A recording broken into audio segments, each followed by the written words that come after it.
Greetings, ladies and gentlemen. This is Rock and Roll Spot coming at you.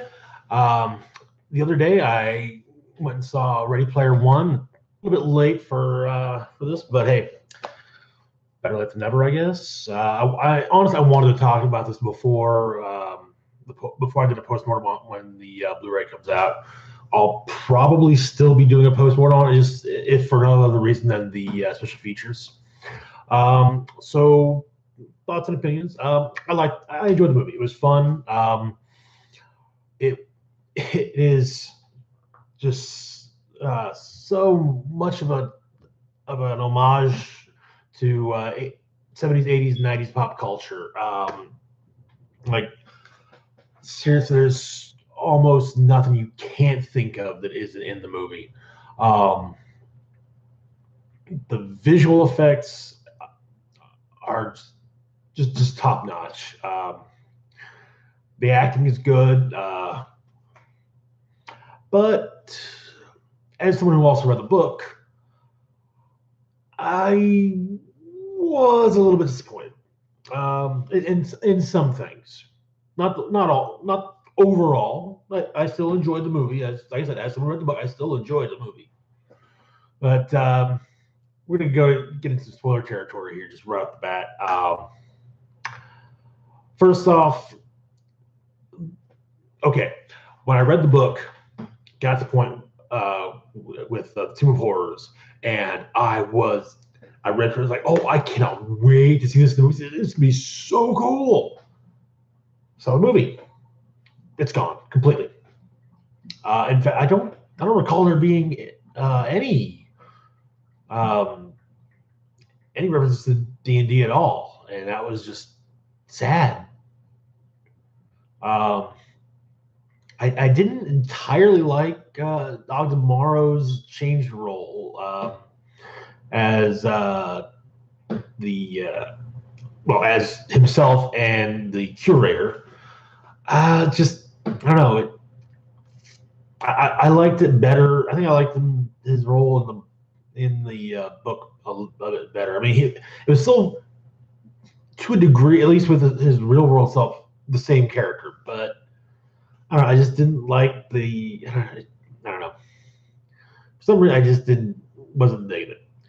If it hadn't have been him, I probably wouldn't have minded the curator at all. But yeah, I also really wasn't digging the fact that they let Daito survive. That was a gut wrenching moment in the book. Was learning that Daito had been killed by IOI in the real world. That was just, I mean, it was, oh, and for them to just say, you know what, no. We're gonna have everyone meet, all five of them meet up in the real world. It's gonna be great. They're like, I mean, yeah, it's, I don't know. I just wasn't digging that. Um, I felt like Wade's poverty was also really downplayed it, and the fact that he is impoverished is an important part of who he is, and I don't think they should have downplayed it the way I feel that they did. Um, Also, the fact that the band Rush is, I think, if I remember correctly, really is relegated to a poster and a T-shirt when it's actually a fairly major part of, it's brought constantly in the book, and yeah, it's um now that's it's not saying there are possibly good reasons why or at least some of these are the case. Probably in a lot of cases, it's either a case of rights issues. The book has everything in it, pretty much pop culture wise, and that's to do that would just be insane, monetarily speaking. Just, I mean, it's kind of like why people have said that for a while that 70 show would never be, or would, if it was released on DVD, would be released or would be very expensive because of all the music. You're having to pay off all these various people. So it's like in some cases I get it. I do. Some people don't want to. Some people don't want to work, want to play well with others. Others are quite fine too. Another problem would, and I think this is also why the Tomb of Horrors was omitted. It a limited with Tomb of Horrors. There's a lot that you have to explain. Okay, obviously everyone knows when if I say D&D, anyone in earshot is gonna know I'm pretty much know I'm talking about Dungeons and Dragons. But the Tomb of Horrors is, that's something that is more familiar to people who've actually played the game as opposed to just random people. Which, so that would have to be explained over the course of the movie, of the sequence when Wade figures it out. Which, okay, I mean, a lot of the scenes with Wade are narrated by him after all. But yeah, probably a case of if you need to spend more than 2 lines, I would not be surprised if the writers were told, hey, if you got to spend more than 2 lines explaining something, drop it. So as much as I don't like it, I get it.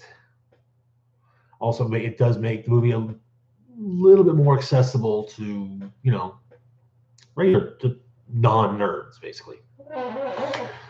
Anyways, so I've kind of been shitting on the movie a bit, and I really don't want to, because I like it. I really do. Some things that I liked. Okay, so in the trailer, you see a race with like almost every car you can think of from pop culture. And that's actually done twice, and it's really cool. And each time, it is so cool. The whole thing is going through Manhattan, and you gotta get to Central Park. And there's all manner of different obstacles, and it is just so cool. And what's even better with the fact that it's done twice is that the second time it's actually done in a different manner, or it's shown from a different perspective, at least. The battle scenes. Oh my god! When we first see Doom World, like from the very beginning, that is just so cool. I'm not a fan of MMOs. I know, blasphemy, right? But I would totally get into the Oasis. I would totally get it. It just looks like so much fun. I think it's because of the immersive element. Honestly, that's probably what would make it to the point where I would want to be involved to play. Casting is pretty decent. I actually like the kid playing Wade, Ty Sheridan. I liked him better in this as Wade Watts / Parzival than I did in X-Men Apocalypse as Cyclops. Yeah, he felt I felt that he got the role right in that. Cyclops, that's another story, another time. Really, everyone was cast. I will say I did not recognize Simon Pegg as Ogden Morrow until the credits. Honestly, I thought it was Michael Sheen.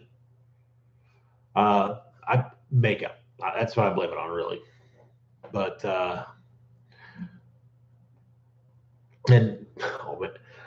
I guess if I had an issue with casting, not so much with the cast in general, how the characters were really, but Sorrento, he felt, I don't know, he was written a bit inconsistently. Really, just one scene, but otherwise, I liked Ben. Well, I'm discovering I like Ben Mendelsohn. He's a fun actor. He's a fun actor to watch, and so far I really dig him as a bad guy. Both this and in Rogue One, he was a great bad guy.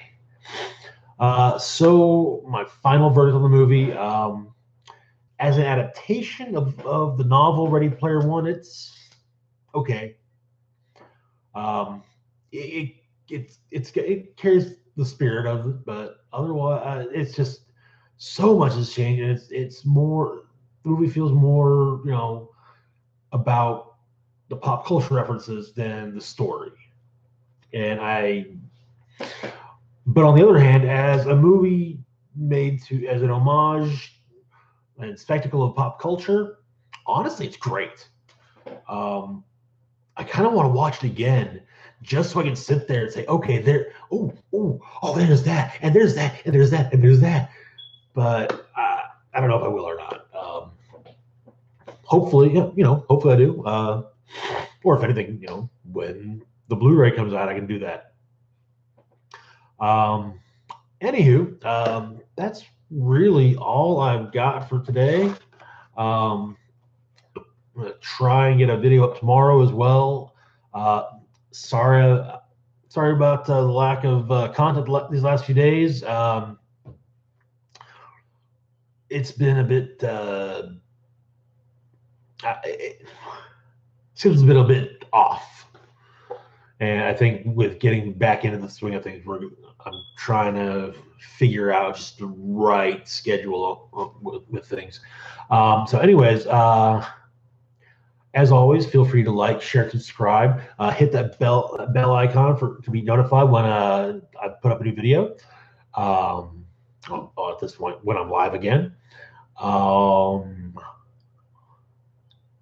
You can also follow me on Twitter, like the channel's page on Facebook, and if you want, subscribe to my Patreon as well. And that's really all I've got for today. So this is Rock and Roll Spock signing off, saying, as always, live long and rock hard.